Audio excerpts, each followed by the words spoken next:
नमस्ते science fans. आज हम इलेक्ट्रिसिटी की इलेक्ट्रीफाइंग दुनिया में जाएंगे। ये हर जगह है, हमारे घरों, गैजेट्स और हमारे शरीर को भी पावर देता है। लेकिन असल में इलेक्ट्रिसिटी क्या है? सीधे शब्दों में कहें तो इलेक्ट्रिसिटी इलेक्ट्रॉन्स नाम के छोटे छोटे पार्टिकल्स का फ्लो है। इन इलेक्ट्रॉन्स पर नेगेटिव चार्ज होता है और ये कॉन्स्टेंटली मूव करते रहते हैं। इसे ऐसे समझो जैसे पाइप में पानी बह रहा हो, लेकिन पानी की जगह ये छोटे चार्ज्ड पार्टिकल्स इलेक्ट्रिसिटी का मैजिक क्रिएट करते हैं। आपके कमरे में जलते बल्ब से लेकर आपके हाथ में फोन तक इलेक्ट्रिसिटी को समझना पॉसिबिलिटीज की एक दुनिया खोलता है। तो तैयार हो जाओ, क्योंकि हम एक शॉकिंगली फन जर्नी पर जाने वाले हैं। एक्सप्लोर करने के लिए तैयार? चलो अब चलो इलेक्ट्रिक चार्ज के बारे में बात करते हैं। हमारे आसपास की हर चीज छोटे छोटे कणों से बनी होती है, जिन्हें एटम्स कहते हैं। इन एटम्स में और भी छोटे कण होते हैं, जिन्हें प्रोटॉन्स, न्यूट्रॉन्स और आपने सही सोचा, इलेक्ट्रॉन्स कहते हैं। प्रोटॉन्स का पॉजिटिव चार्ज होता है, इलेक्ट्रॉन्स का नेगेटिव चार्ज होता है और न्यूट्रॉन्स का कोई चार्ज नहीं होता, वे न्यूट्रल होते हैं। उल्टा खींचता है ना? यही बात इलेक्ट्रिक चार्जेस पर भी लागू होती है। पॉजिटिव चार्जेस नेगेटिव चार्जेस की तरफ आकर्षित होते हैं, जबकि सेम चार्जेस पॉजिटिव या नेगेटिव और नेगेटिव एक दूसरे को दूर धकेलते हैं। चार्जेस के बीच का यही इंटरैक्शन इलेक्ट्रिसिटी को इतना पावरफुल बनाता है। यह इलेक्ट्रॉन्स के फ्लो के पीछे की ड्राइविंग फोर्स है, जिसे हम इलेक्ट्रिक करंट कहते हैं। जरा सोचो, एक नदी बह रही है नीचे की तरफ। कुछ ऐसा ही होता है इलेक्ट्रिक करंट, बस पानी की जगह ये छोटे छोटे नेगेटिवली चार्ज्ड इलेक्ट्रॉन्स बहते हैं। इलेक्ट्रिक करंट मतलब कितनी तेजी से ये इलेक्ट्रॉन्स किसी कंडक्टर जैसे कॉपर वायर में से बह रहे हैं। हम इलेक्ट्रिक करंट को एम्पियर्स या एएमपीस में नापते हैं। जितने ज्यादा इलेक्ट्रॉन्स एक सेकंड में बहेंगे, उतना ही ज्यादा करंट होगा। ऐसे समझो, एक गार्डन होज जिसमें पानी धीरे धीरे आ रहा है, उसमें लो करंट है, और एक फायर होज जिसमें पानी का जोरदार बहाव है, उसमें हाई करंट है। तो हम जानते हैं कि इलेक्ट्रॉन्स फ्लो करते हैं इलेक्ट्रिक करंट बनाने के लिए, लेकिन क्या चीज उन्हें मूव कराती है? चलो पता करते हैं। यहीं पे वोल्टेज आता है, जो एक इंपॉर्टेंट रोल प्ले करता है। वोल्टेज, जिसे पोटेंशियल डिफरेंस भी कहते हैं, एक तरह का पुश या प्रेशर होता है जो इलेक्ट्रॉन्स को सर्किट में फ्लो करने के लिए फोर्स करता है। यह सर्किट में दो पॉइंट्स के बीच इलेक्ट्रिकल पोटेंशियल एनर्जी का डिफरेंस होता है, जो करंट को ड्राइव करता है। हम वोल्टेज को वोल्ट्स में मेजर करते हैं, जो एक स्टैंडर्ड यूनिट है। इसे एक वाटर टावर की तरह समझो। टावर जितना ऊंचा, उतना ही ज्यादा प्रेशर पानी को पाइप्स में पुश करने के लिए, जिससे फ्लो बनता है। इसी तरह वोल्टेज जितना ज्यादा, उतना ही ज्यादा फोर्स इलेक्ट्रॉन्स को सर्किट में पुश करने के लिए, जिससे एफिशिएंट करंट फ्लो होता है। भाग 5, रेजिस्टेंस जरूरी है, फैक्टर्स अफेक्टिंग करंट फ्लो। इस भाग में हम उन अलग अलग चीजों को देखेंगे जो एक सर्किट में इलेक्ट्रिक करंट के फ्लो को प्रभावित करते हैं। इन फैक्टर्स को समझना हॉबियस्ट से लेकर प्रोफेशनल इंजीनियर्स तक, इलेक्ट्रिकल सिस्टम्स के साथ काम करने वाले किसी भी व्यक्ति के लिए जरूरी है। अब कल्पना कीजिए कि आप एक शॉपिंग कार्ट को भीड़ भाड़ वाले स्टोर से और एक खाली आयल से धकेल रहे हैं। जरूरी एफर्ट में फर्क साफ दिखाई देता है। भीड़ में से गुजरना ज्यादा मुश्किल होता है ना? ये वैसा ही है जैसे इलेक्ट्रॉन्स एक कंडक्टर में से मूव करते हैं। जब ज्यादा ऑब्स्टिकल्स या रेजिस्टेंस होते हैं, तो इलेक्ट्रॉन्स का फ्लो रुक जाता है। खैर, इलेक्ट्रॉन्स को भी ऐसी ही चुनौती का सामना करना पड़ता है जब उन्हें रेजिस्टेंस मिलता है। रेजिस्टेंस स्टोर में भीड़ की तरह है, जो इलेक्ट्रॉन्स के लिए वायर में से गुजरना मुश्किल बना देता है।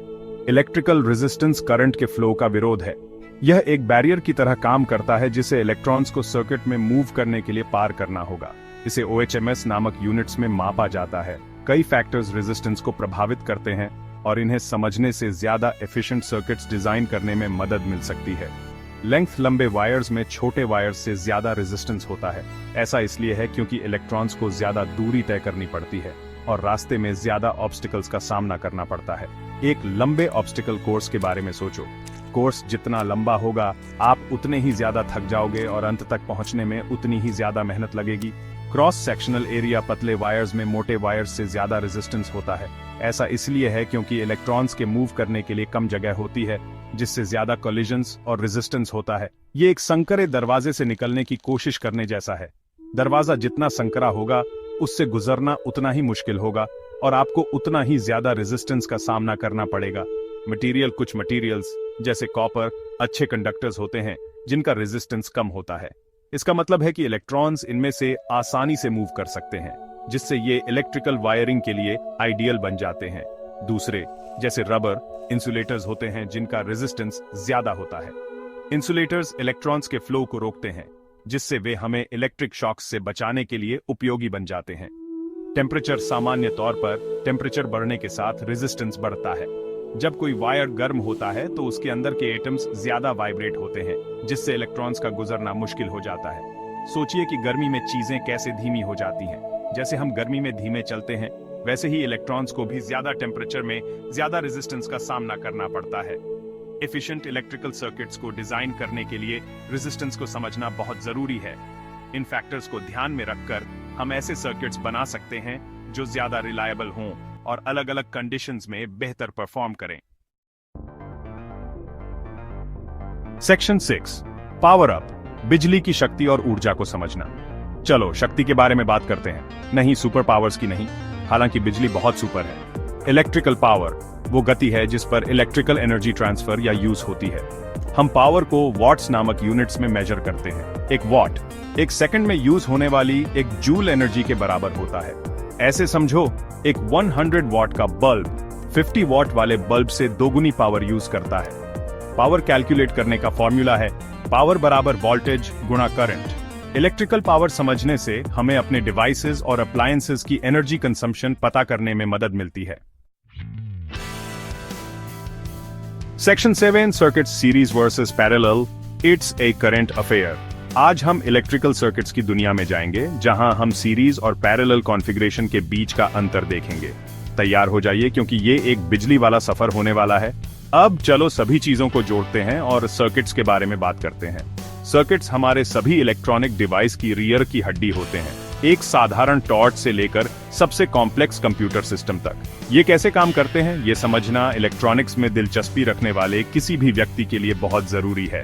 एक इलेक्ट्रिकल सर्किट एक बंद लूप या रास्ता होता है जिससे इलेक्ट्रॉन्स बह सकते हैं। इलेक्ट्रॉन्स का ये बहाव ही हमारे उपकरणों को पावर देता है, जिससे वे अपने हिसाब से काम करते हैं। एक पूरे सर्किट के बिना इलेक्ट्रॉन्स कहीं नहीं जा सकते और डिवाइस काम नहीं करेगा। इसे इलेक्ट्रॉन्स के लिए रेसट्रैक की तरह सोचो। जैसे कारों को चलने के लिए ट्रैक की जरूरत होती है, वैसे ही इलेक्ट्रॉन्स को भी आगे बढ़ने के लिए एक रास्ते की जरूरत होती है।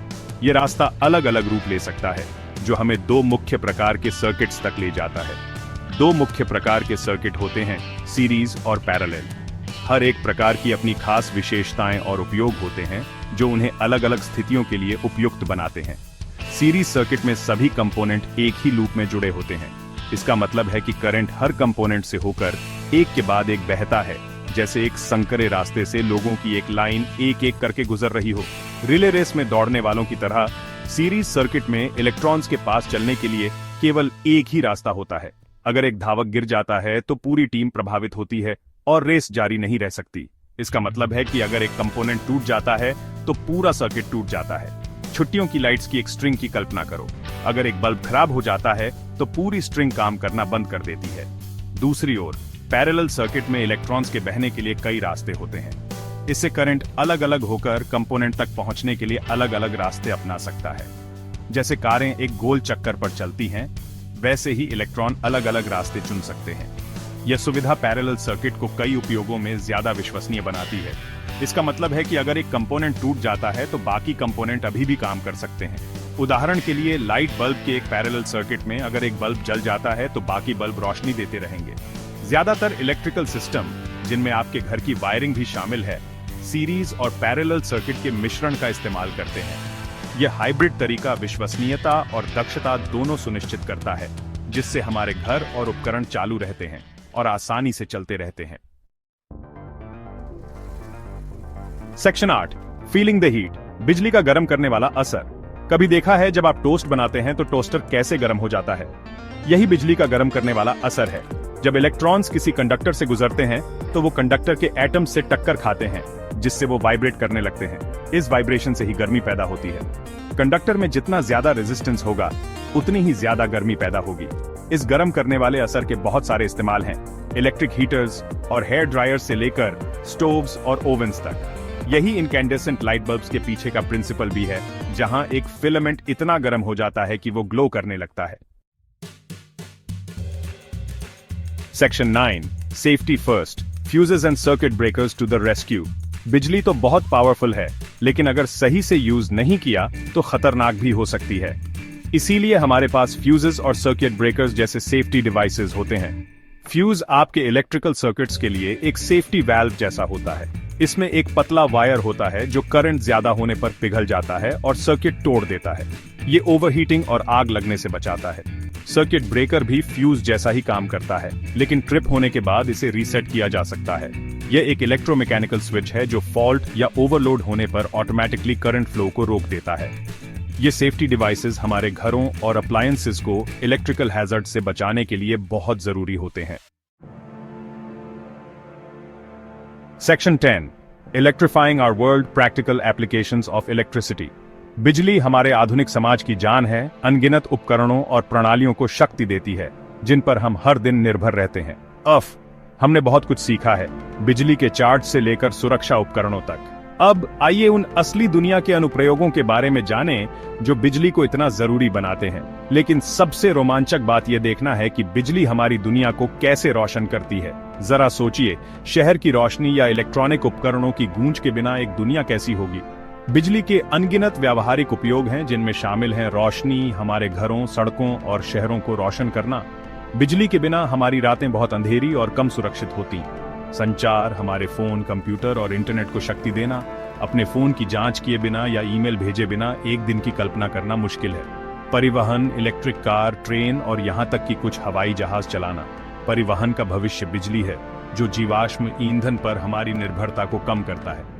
चिकित्सा उपकरण चलाना, बीमारियों का निदान करना और रोगियों का इलाज करना। उन्नत चिकित्सा प्रौद्योगिकियां बिजली की बदौलत हर दिन लोगों की जान बचाती हैं। और मनोरंजन, टीवी, गेमिंग कंसोल और म्यूजिक प्लेयर चलाना। हमारा खाली समय बिजली की शक्ति से समृद्ध होता है। ये सूची अंतहीन है। औद्योगिक मशीनरी से लेकर घरेलू गैजेट तक बिजली हर जगह है। बिजली हमारे आधुनिक जीवन का एक अनिवार्य हिस्सा है और भविष्य में इसका महत्व और भी बढ़ेगा। जैसे जैसे हम नई तकनीकों का नवाचार और विकास करते हैं, बिजली पर हमारी निर्भरता बढ़ती जाएगी। तो लीजिए, छोटे चार्ज से लेकर हमारी पूरी दुनिया को शक्ति देने तक बिजली की अविश्वसनीय यात्रा। बिजली के बारे में चौंकाने वाला सच, छोटे चार्ज से लेकर शक्तिशाली अनुप्रयोगों तक, ये एक ऐसी शक्ति है जिसने हमारे जीवन को अकल्पनीय तरीकों से बदल दिया है। उन इलेक्ट्रॉनों को प्रवाहित रखें और विज्ञान के अजूबों की खोज करना कभी बंद न करें। भविष्य उज्जवल है और यह बिजली से भरपूर है।